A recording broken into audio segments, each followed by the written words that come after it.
정상들이 북한 붕괴와 같은 급변 사태에 대한 대비책을 논의한 것으로 확인됐습니다. 미국은 유사시 휴전선을 넘어 올라가더라도 다시 내려오는 등 중국과 군사적 충돌을 피하겠다고 약속한 것으로 밝혀졌습니다. 틸러슨 미 국무장관이 아무런 전제 조건 없이 북한과 만날 용의가 있다고 말했습니다. 대화의 문턱을 파격적으로 낮춘 제안에 북한이 어떻게 반응할지 주목됩니다. 중국을 국빈 방문한 문재인 대통령을 영접한 중국 측 인사가 우리 차관보급이어서 홀대 논란이 일고 있습니다. 문 대통령은 내일 시진핑 주석과 정상회담을 합니다. 가상화폐 시장이 과열되자 정부가 긴급 대책을 내놨습니다. 미성년자와 국내에 거주하지 않는 사람의 가상화폐 계좌 개설과 거래를 금지하기로 했습니다. 정부가 다주택자들의 임대주택 등록을 유도하기 위한 혜택을 내놓았습니다. 세금을 깎아주고 건강보험료 부담도 줄여주기로 했는데 임대주택 등록을 유인하기엔 부족하다는 지적이 나옵니다.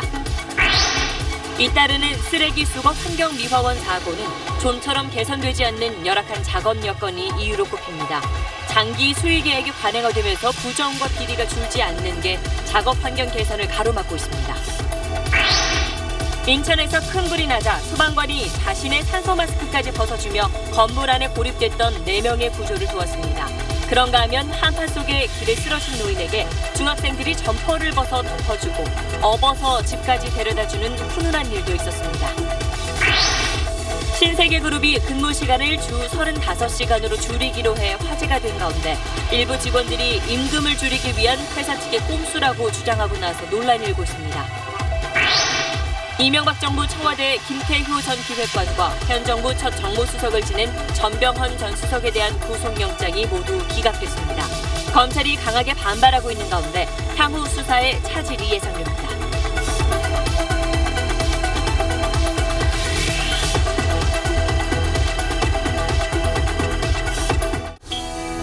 공기청정기가 도로 위로. 내일을 바꾸는 현대수소 전기차. 여러분 안녕하십니까? 북한에서 김정은 체제 붕괴처럼 갑작스런 사태가 일어날 경우 어떻게 대비할지를 놓고 미국과 중국이 논의한 사실이 드러났습니다. 이게 최고 안보 사항에 속하는 건데 두 나라가 논의 내용을 밝힌 건 이번이 처음입니다. 오늘 8시 뉴스에선 우리 안보와 직결되는 이 내용부터 먼저 집중적으로 다뤄보겠습니다. 첫 소식 워싱턴 정하석 특파원입니다. 틸러슨 국무장관은 북한의 급변 사태가 일어나면 어떻게 대응할지 중국 고위급 인사들과 논의했다고 밝혔습니다. 북한 정권이 내부적으로 붕괴될 경우 미국의 가장 중요한 것은 핵무기 확보라는 점을 설명했다고 말했습니다. The most important thing to us would be securing those nuclear weapons they've already developed and ensuring that nothing falls into the hands of people we would not want to have it. 핵무기 회수를 위해 미군이 휴전선을 넘어가더라도 반드시 남쪽으로 복귀할 것을 중국 측에 약속했다고 말했습니다. That if something happened and we had to go across the line, we have given the Chinese assurances we would go back and retreat back to the south of the 30th parallel. 중국은 북한 난민이 대거 유입될 것에 대비해 준비를 하고 있으며 상황을 잘 통제할 것으로 본다고 틸러슨 장관은 밝혔습니다. 미국은 북한 정권의 교체나 붕괴, 한반도의 인위적인 통일 촉진 시도를 절대 꾀하지 않을 것이며 한반도에서 미국의 유일한 목표는 비핵화라는 점도 중국 측에 강조했다고 틸러슨 장관은 말했습니다. 워싱턴에서 SBS 정하석입니다. 이 내용을 들어보면 북한의 급변 사태에 대비한 미국과 중국의 논의 내용이 구체적이고 상당히 진전됐다는 느낌을 줍니다. 한반도 운명에 대한 논의를 우리 주변국들이 하고 있는 셈인데 그렇다면 우리 정부는 어디까지 알고 있는 건지 김수영 기자입니다. 틸러슨 미 국무장관은 북한 급변 사태에 대한 논의가 미중의 군 고위 관계자들까지 참석한 자리에서 이루어졌다고 밝혔습니다. Secretary Mattis and I chair with our counterparts, and we actually have included Joint Chief of Staff Chairman Dunford, General Dunford, and his counterparts from China as well. 핵무기 확보를 위해 잠시 휴전선을 넘더라도 목적을 완수하면 반드시 휴전선 아래로 복귀하겠다는 대목이 핵심으로 보입니다. 김정은 정권이 붕괴하더라도 중국이 미국과 국경을 맞대는 일은 없을 것이란 보증입니다. 그러니 중국도 대북 원유 공급 중단과 같은 최대한의 압박에 나서라는 재촉인 셈입니다. 북한이 이거를 응하지 않으면 결국 북한이 당하는 거는 원유 공급 차단이라는 걸 확실히 했다고 보여지고 중국은 그러나 논의 사실에 대해 언급을 회피했습니다. 他的讲话中的一些表态，我不知道他美方所指的情况到底是一些什么情况。 우리 정부도 한미 양국이 긴밀히 협의해왔다는 원론적인 말만 되풀이하고 있습니다. 한반도 운명에 대한 논의를 주변국들이 하는 상황. 우리 정부가 상황 관리를 위해 말을 못하는 건지 관여의 여지가 크지 않은 건지 궁금증이 커지고 있습니다. SBS 김수영입니다. 이와 함께 틸러슨 장관은 아무 조건 없이 북한과 만날 용의가 있다는 제안도 내놨습니다. 트럼프 행정부 출범 이후 북한을 향해서 가장 분명한 외교적인 해법을 내놨다는 평가입니다. 워싱턴 손성민 특파원입니다. 틸러슨 국무장관이 북한에 공개 초대장을 보냈습니다. 한미 외교안보 전문가들이 대거 참석한 포럼에서 북한이 대화를 원한다면 미국은 언제든 조건 없이 대화할 준비가 돼 있다고 밝힌 겁니다. We're ready to have the first meeting without precondition. Let's just meet and we can talk about the weather if you want. 전제 조건으로 못 박았던 핵무기 포기라는 단서도 떼버렸습니다. It's not realistic to say we're only going to talk if you come to the table ready to give up your program. 트럼프 대통령이 지시한 군사 옵션도 준비돼 있다는 말로 대북 압박을 포기하는 것으로 오해할 여지는 배제했습니다. 대화에 시간을 낭비하지 말라고 질책했던 트럼프 대통령은 공식 언급이 없는 가운데 백악관은 북한에 대한 대통령의 생각은 바뀌지 않았다고 밝혔습니다. 외교수장에게 백지 수표를 줘서 국면 전환을 꾀한 거다. 지금이 충돌을 피할 마지막 기회다라는 엇갈린 해석이 함께 나옵니다. 틸러슨 장관의 발언은 최대한의 압박이라는 트럼프 행정부 대북 정책 기조 아래선 대화의 문턱을 가장 낮춘 것으로 평가됩니다. 북한의 반응이 어느 때보다 주목되는 이유입니다. 워싱턴에서 SBS 손성민입니다. 네, 안정식 북한 전문 기자 나와 있습니다. 자, 틸러슨 장관이 말한 급변 사태 그리고 대화 이건 좀 상반되는 좀 느낌인데 어느 쪽에 좀 더 무게가 있다고 봐야 될까요? 이 두 가지가 좀 상반된 것 같지만 사실은 밀접하게 연관이 돼 있습니다. 쉽게 말씀드리면 이번에 통 크게 한번 대화를 해보겠지만 잘 안 될 경우를 대비해서 김정은 정권이 망하는 경우까지도 상정하고 있다는 겁니다.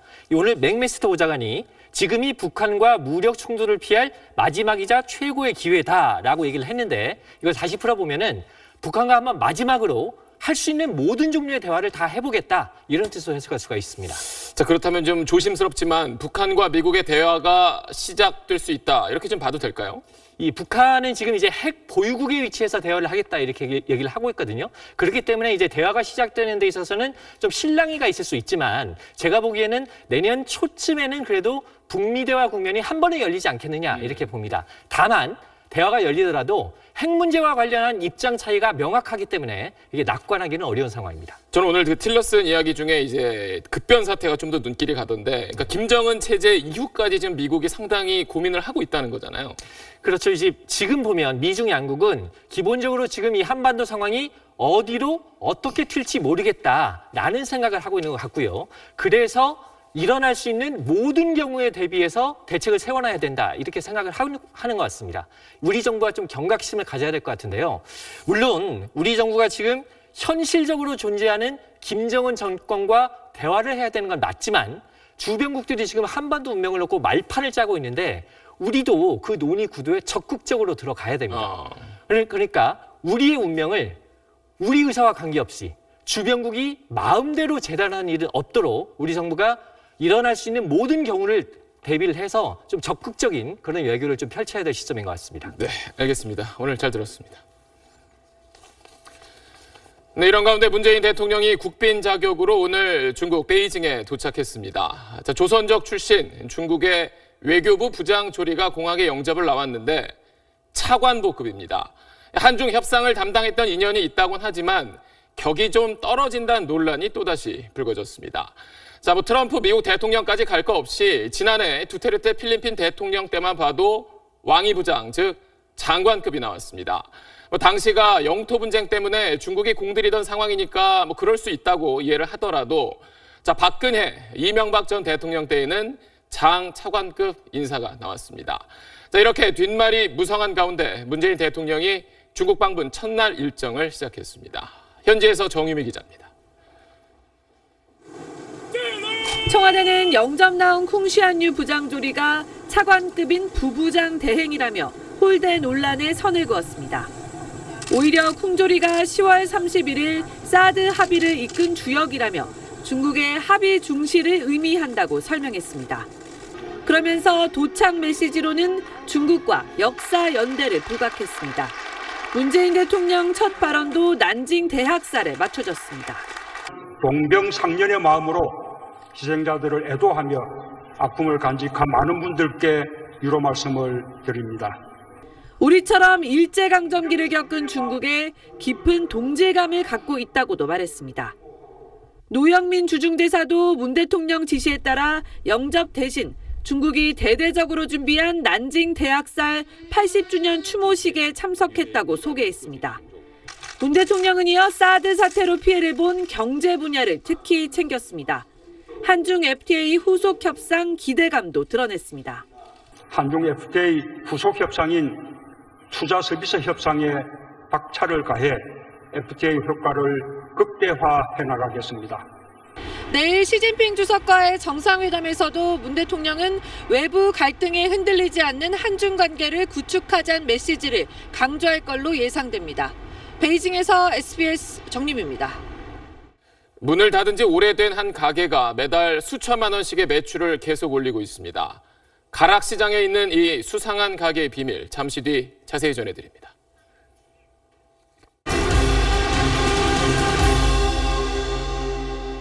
가상화폐 거래 열기가 과열되며 고등학생까지 뛰어드는 투기 광풍 수준으로 번지자 정부가 긴급 대책을 내놨습니다. 미성년자와 외국인의 가상화폐 거래를 금지하고 거래소에 대한 규제를 대폭 강화하기로 했습니다. 조성현 기자가 보도합니다. 투기판으로 전락한 가상화폐 시장에 정부가 칼을 빼들었습니다. 먼저 미성년자와 외국인의 가상화폐 거래를 이르면 올해 안에 전면 금지하기로 했습니다.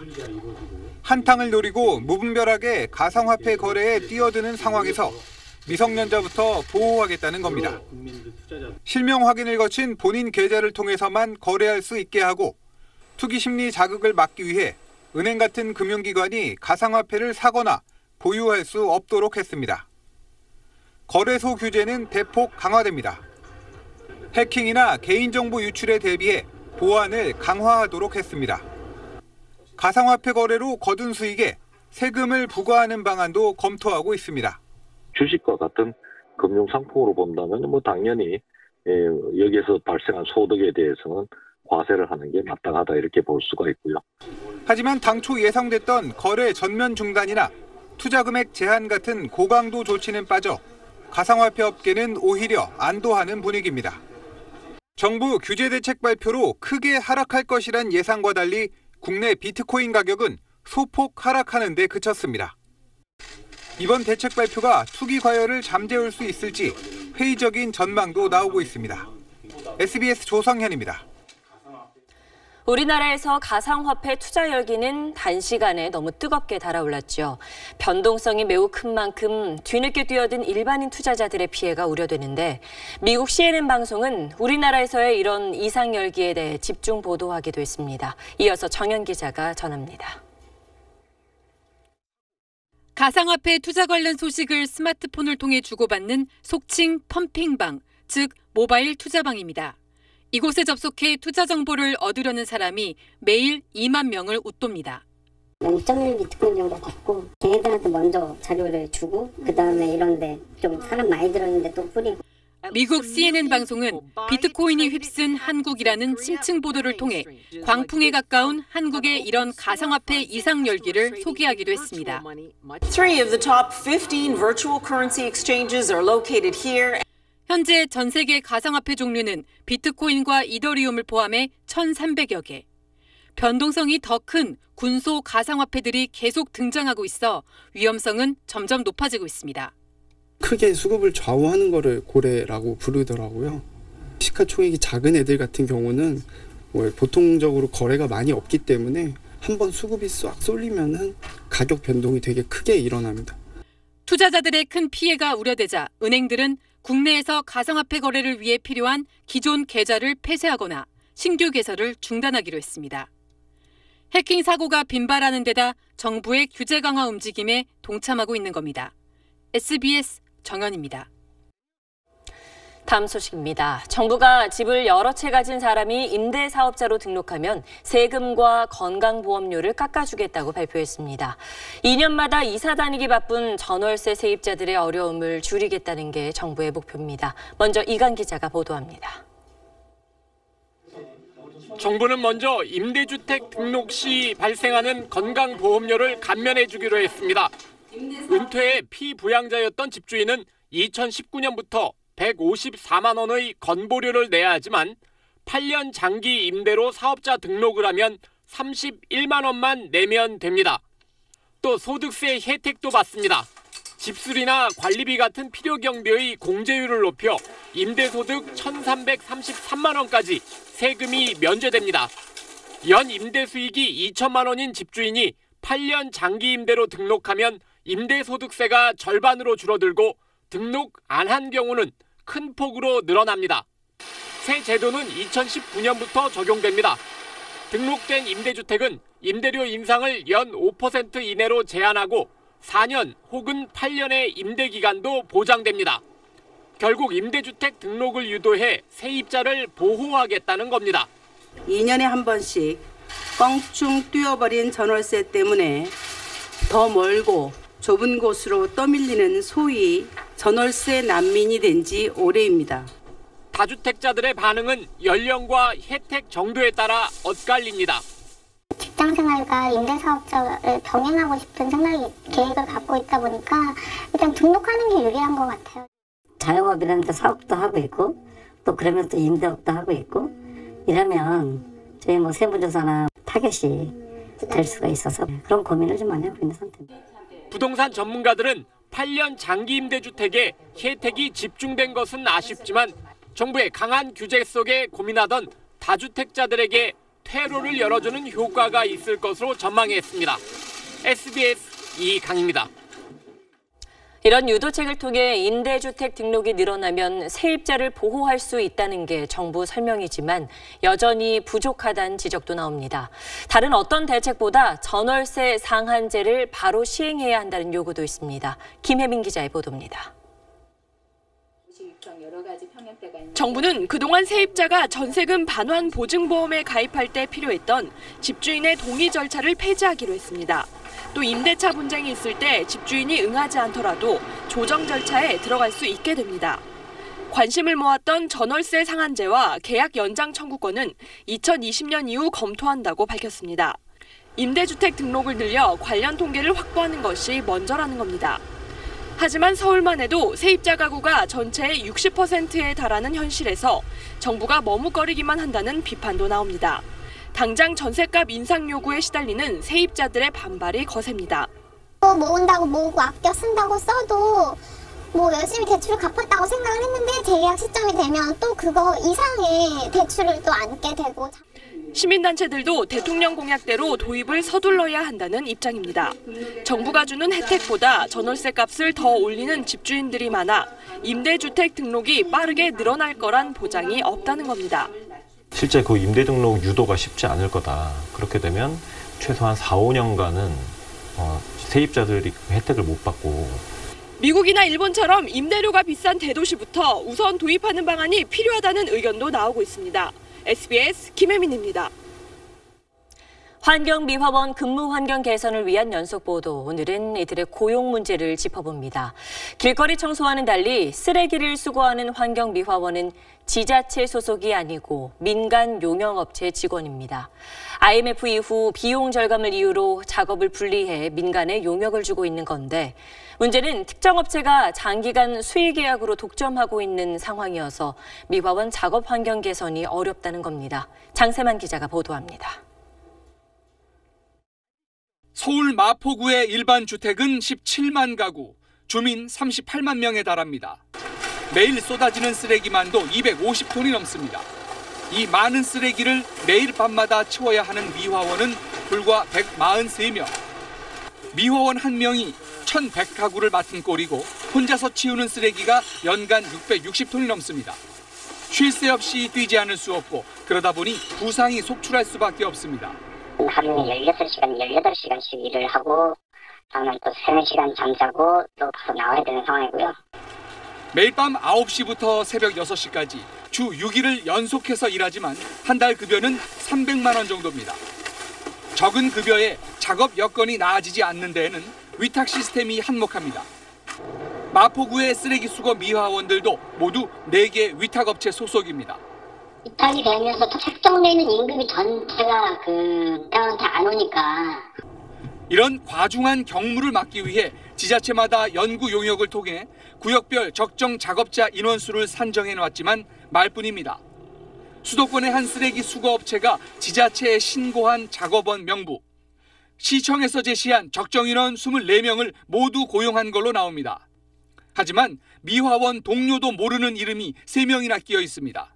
회장차 운전원이었었는데 이 사람 몇 년 전에 뒀는데 이 사람 회장차 운전하는 사람이 왜 작업을 해 있지? 업체를 찾아가 봤습니다. 업체 측은 전직 회장 운전기사와 사무실 직원 이름을 실수로 올렸다고 해명하지만 사무실 직원이란 사람은 자기 자리도 없습니다. 아니, 자리도 없잖아요.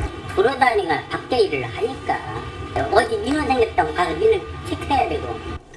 장기 수의 계약을 통한 위탁 체제가 굳어지면서 부정, 비리 등이 잇따라왔고 미화원 근로 여건은 여전히 나아지지 않고 있습니다. SBS 장세만입니다. 이런 폐해 때문에 국민권익위가 이미 지난 2008년에 쓰레기 수거 업체를 공개 경쟁 입찰로 선정하라고 권고했습니다. 하지만 입찰 조건이 까다로워서 결국 기존 업체가 하던 일 계속하고 미화원 처우는 그대로인 경우가 대부분입니다. 강청환 기자의 보도입니다. 그동안 수의 계약으로 쓰레기 수거 업체를 선정해오던 서울 마포구는 올해 처음 공개 입찰을 실시했습니다. 지난 2월 공개 입찰이 있었는데 기존의 마포구청과 수의 계약을 맺어왔던 업체 4곳만 참여했습니다.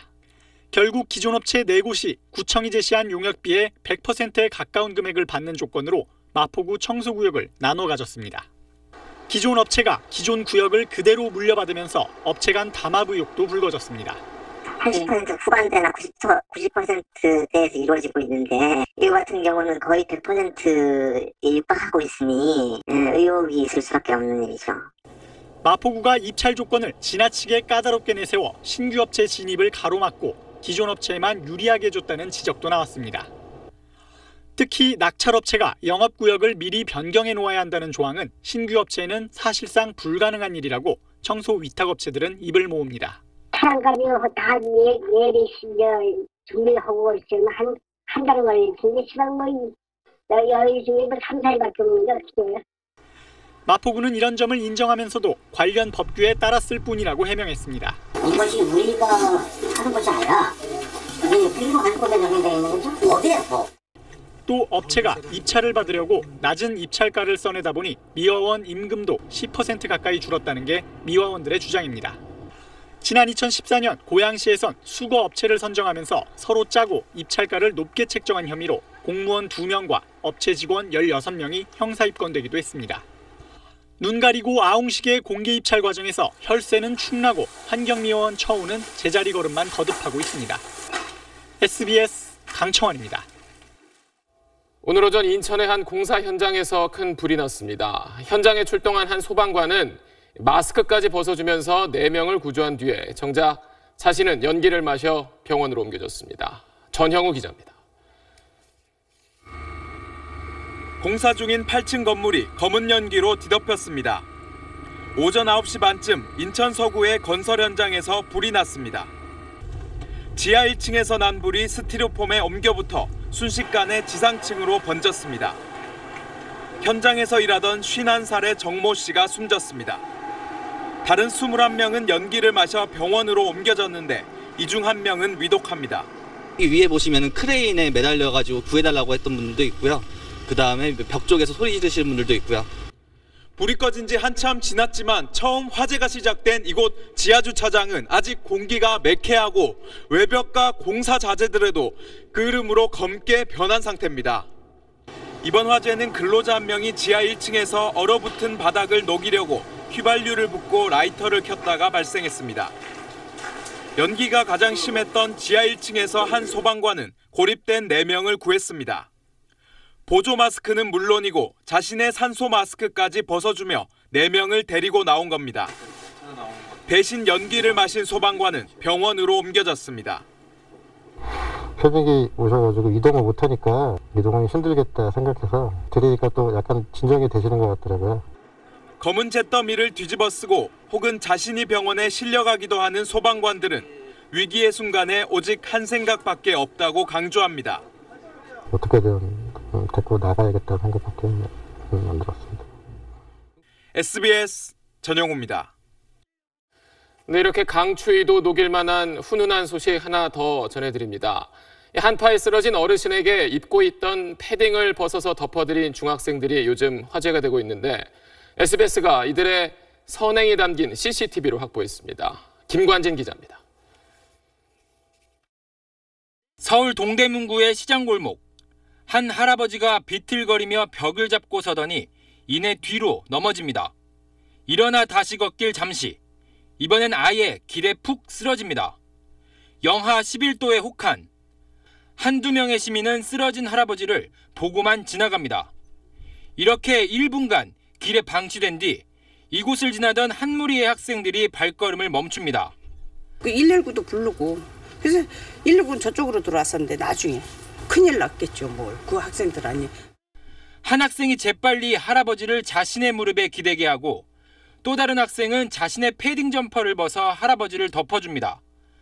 8분 뒤 학생들은 몸을 움직이는 할아버지를 조심스럽게 일으킨 뒤 등에 업어 어디론가 향합니다. 학생들은 할아버지를 집까지 데려다주고 학교로 향했습니다. 학생들의 선행 모습을 촬영한 사진이 SNS를 통해 알려지면서 온라인엔 대견하다, 대한민국의 앞날이 밝다 등 칭찬 릴레이가 펼쳐졌습니다. 해당 학생들은 전농중학교 1학년과 2학년 학생들로 밝혀졌습니다. 학교에서 배운 응급구조 방법을 잊지 않고 써먹은 것으로 전해졌습니다. 학생들의 부모는 아이들이 쏟아지는 관심을 부담스러워한다며 취재 거부 의사를 학교 측을 통해 전해왔습니다. SBS 김관진입니다. 어린아이들에게 억지로 감기약을 먹인 어린이집 어제 전해드렸습니다. 경찰 수사 결과 이 어린이집의 원장과 그 딸이 아이들 8명을 때리고 학대한 혐의가 드러났습니다. 김종원 기자입니다. 다리로 아이를 짓누른 채 강제로 밥을 먹이는 원장, 먹여선 안 되는 감기약을 억지로 떠먹이는 원장의 딸 보육교사. 경찰은 지난주 아동학대 신고를 받고 이 어린이집의 CCTV를 가져가 조사했습니다. 신고 내용엔 밥을 삼키지 않는다는 이유로 아이의 머리를 때리거나 발을 잡아당겨 넘어뜨리고 우는 아이를 방에 가두는 등의 아동학대 혐의가 담겼습니다. 경찰은 지금까지 아이 8명이 학대를 당한 것으로 파악됐다고 밝혔습니다. 이 어린이집 원장이 티나지 않게 아이를 때리는 법을 보육교사들에게 가르쳤다는 증언도 나왔습니다. 원장 선생님이 말을 안 들으면 책상 밑으로 손을 집어넣어서 발바닥을 표 안 나게 꼬집고 밥을 안 먹으면 머리통을 때려. 경찰은 강제 투약 행위 역시 아동학대로 보고 수사 중이라고 밝혔습니다. 졸음을 유발하는 부작용이 있고 중추신경 쪽으로 영향을 주기 때문에 특히 어린 아이들은 굉장히 과하게 작용을 할 수가 있거든요. 같은 경우는 등치가 크니까는 더 많이 먹여라 뭐 이렇게 직접 원장이 이제 지시를 내리고 했다고 그러더라고요.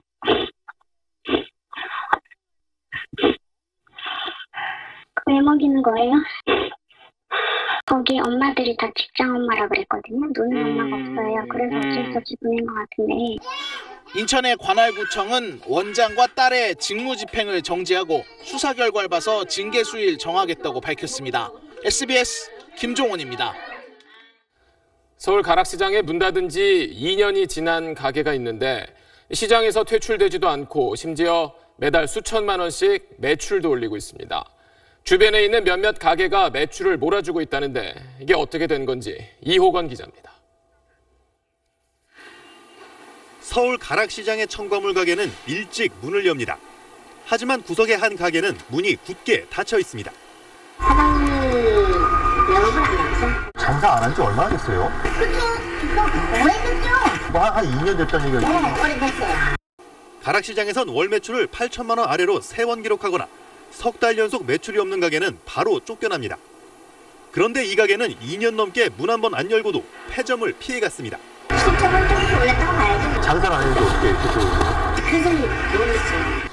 주변 상인들은 이 가게의 생존 비밀은 다른 가게들의 매출 나눠주기라고 설명합니다. 허위 계산서를 반영을 해갖고 실적을 월 8천 이상을 채워줬기 때문에 지금 퇴출이 안 된 거고. 일부 가게들이 자신들의 매출 일부를 이 유령 가게 명의로 신고하면 유령 가게는 장사를 안 하고도 매출을 올린 것으로 됩니다. 이런 허위 매출이 최소한 한 달에 8천만 원 이상, 2년간 20억 원은 좋게 되는 것으로 추정됩니다. 나눠준 매출만큼의 세금은 유령 가게가 부담합니다. 누이 좋고 매부 좋은 식의 꼼수 부리는 가게는 이곳뿐만이 아닙니다. 성폭동 나는 가게는 몇 군데 있어요. 실적이 없고 허가 취소를 안 달려면은 매출이 필요하잖아. 이렇게 세금을 내주면서라도 허가 취소를 막는 이유는 엄청난 이익 때문입니다. 사정상 장사를 못하지만 직접 장사를 할 경우 1년에 50억 원의 매출은 수월하고 팔아도 많게는 10억 원 넘는 이익을 남길 수 있기 때문입니다.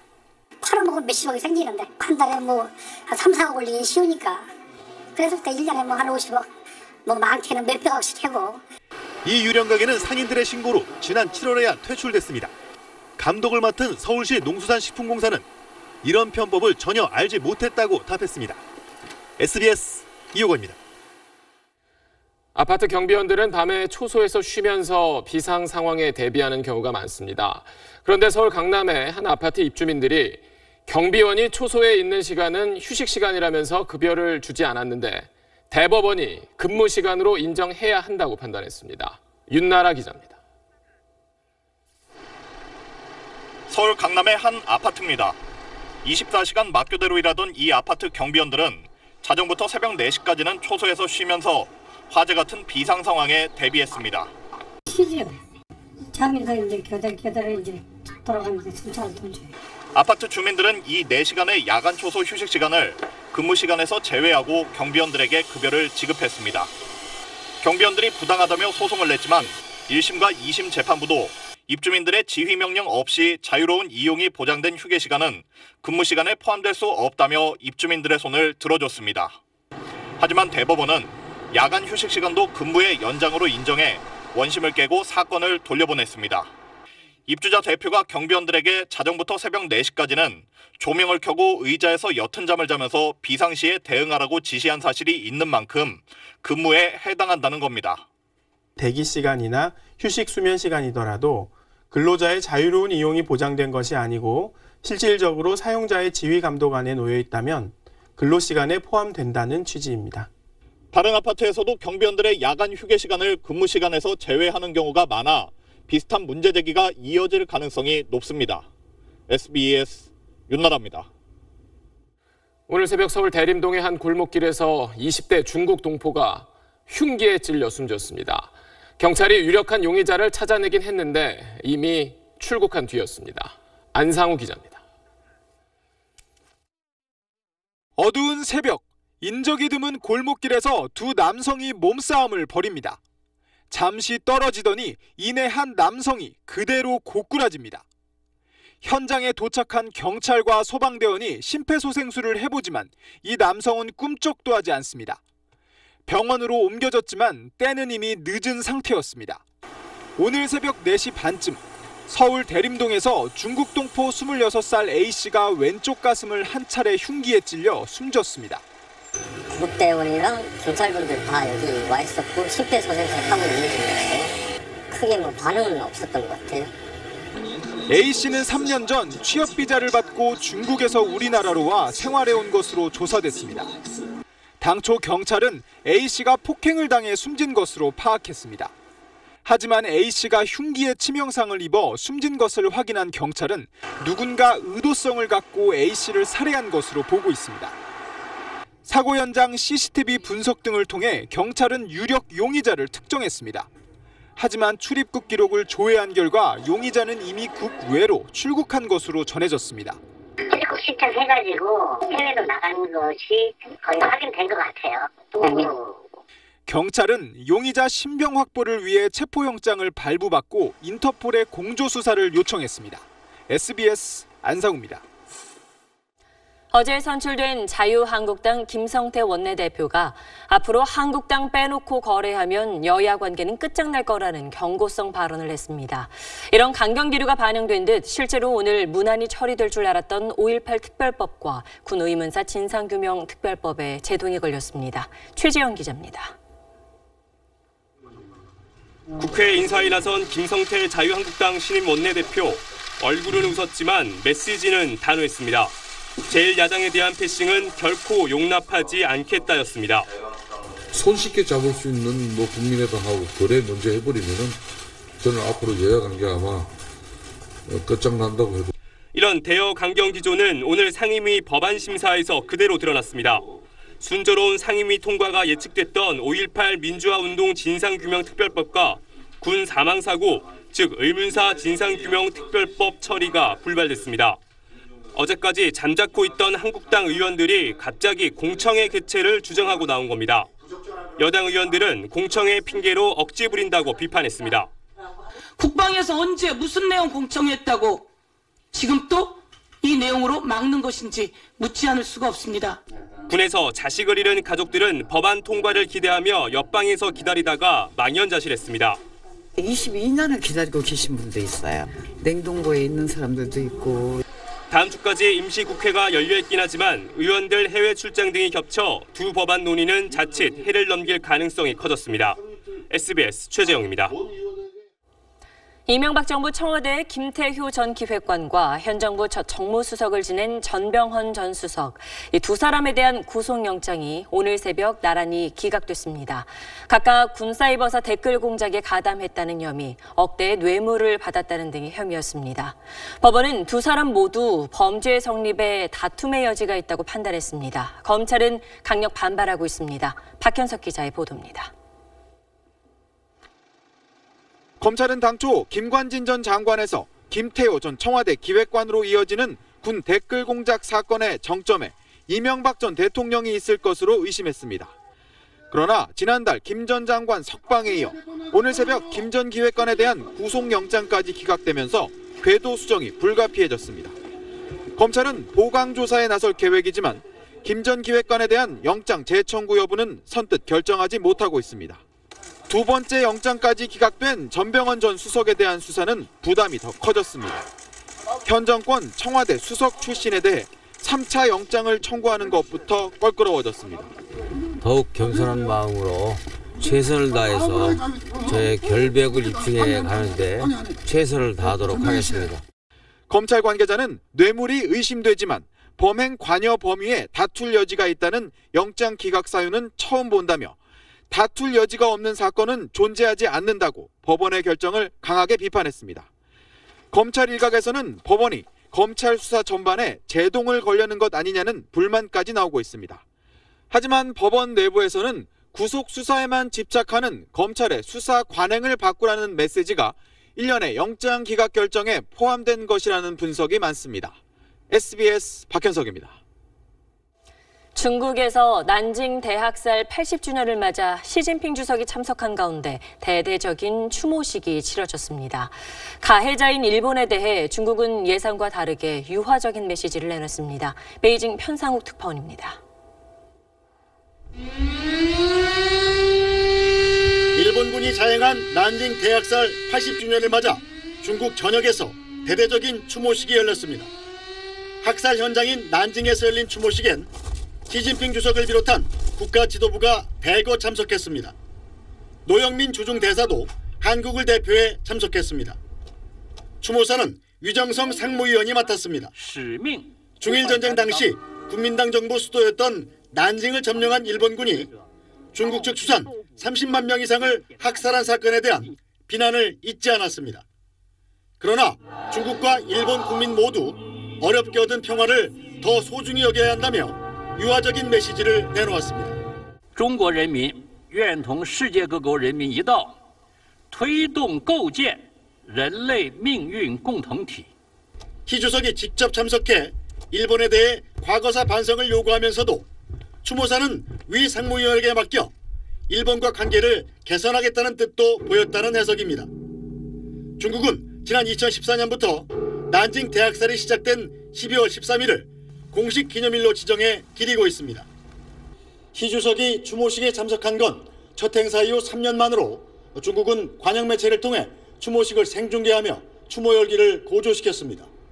베이징에서 SBS 편사옥입니다. 최근 신세계그룹이 직원들의 저녁 있는 삶을 만들어주겠다며 근무 시간을 주 40시간에서 35시간으로 줄이겠다고 밝혀 화제가 됐죠. 그런데 직원 일부가 크게 반발하고 있습니다. 근로시간 단축이 임금 줄이기 위한 꼼수라는 건데 노사 갈등 요인이 되고 있습니다. 정경윤 기자가 보도합니다. 시간에도 현장은 이마트 노조는 신세계백화점 본점 앞에서 기자회견을 열고 내년에 도입될 주 35시간 근무제에 반대한다고 밝혔습니다. 각종 인건비는 가면 갈수록 줄이는 기막힌 꼼수 국민 기반 행위를 펼친 것이다. 내년에는 임금 인상이 확정돼 근로시간이 줄어도 비슷한 수준의 임금을 받지만 최저시급이 10,000원으로 오르는 2020년이면 임금이 26만 원 적어진다는 겁니다. 급여는 그대로라고 회사가 약속했지만 시간의 수당 감소 등으로 결국 임금이 더 하락하게 될 것이라고 주장합니다. 또 이마트 폐점 시간을 앞당기면 업무 강도가 세질 수밖에 없다고 밝혔습니다. 시간만 단축하면 뭐합니까? 그 시간에 맞춰서 거기에 맞는 임금을 받고 실질 임금을 받아야지 저희가 생활을 하고 아이들도 보살피고 하죠.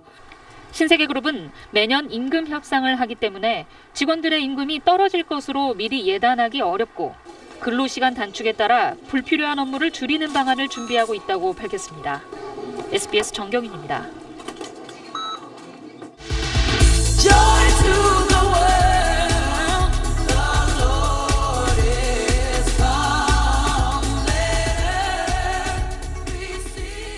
성탄절이 얼마 남지 않았습니다. 1년 전 이맘때 온 나라가 어수선했지요. 거리에서도 성탄 분위기 느끼기 힘들었는데 올해는 트리와 장식이 지난해보다 더 커지고 화려해졌습니다. 심우섭 기자입니다.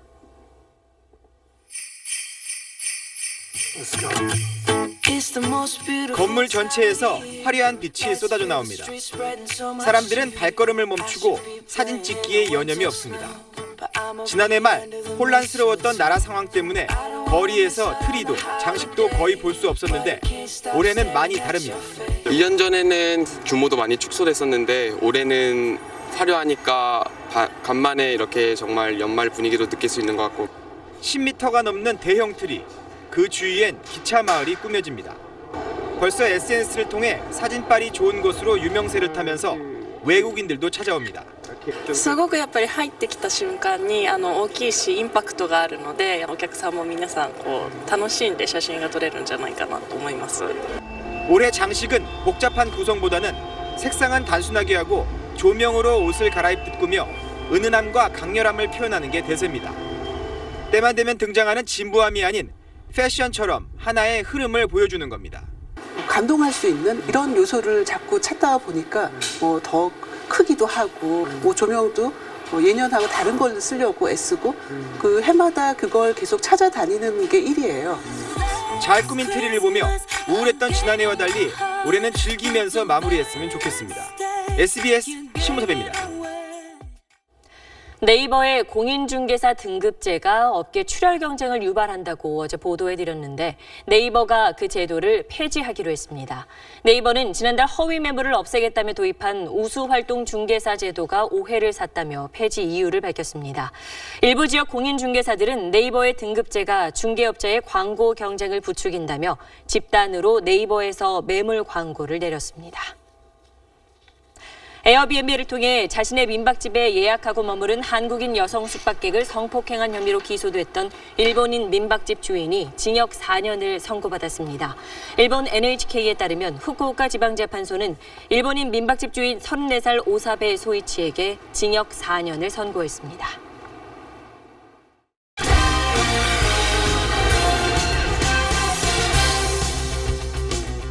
스포츠 뉴스입니다. 프로야구 두산과 계약한 외국인 투수 린드블럼이 친정팀 롯데를 맹비난해 파문이 일었는데요. 취재 결과 롯데 구단이 약속 위반 때문에 린드블럼에게 사과문을 보낸 사실이 드러났습니다. 유병민 기자의 단독 보도입니다. 지난 7월 롯데와 린드블럼이 맺은 계약서입니다. 올 시즌 뒤 롯데가 재계약 대상인 보류 선수로 묶지 않고 자유계약 선수로 풀어준다고 돼 있습니다.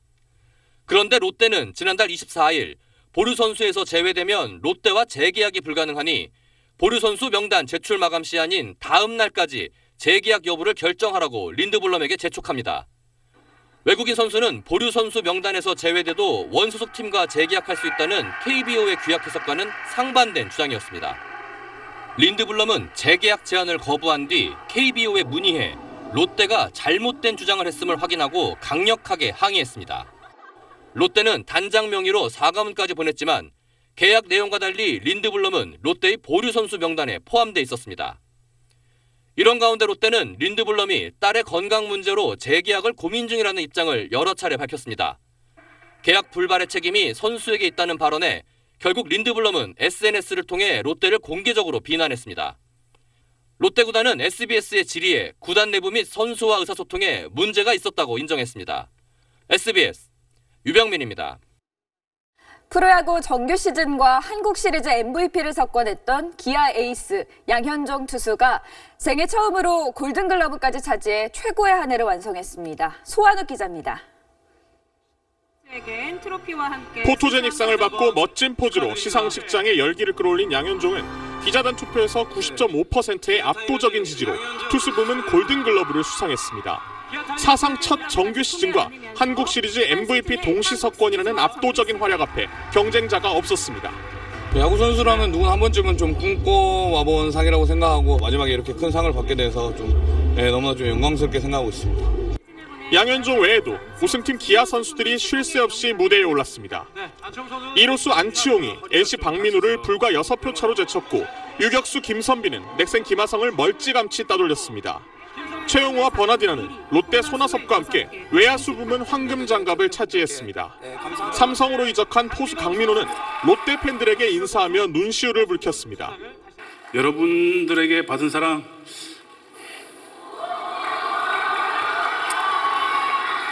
야구 은퇴할 때까지 가슴에 새기고 열심히 하겠습니다. 감사합니다. 39살 로장 LG 박용택은 생애 첫 지명타자 부문 골든글러브를 차지했습니다. SBS 소환욱입니다.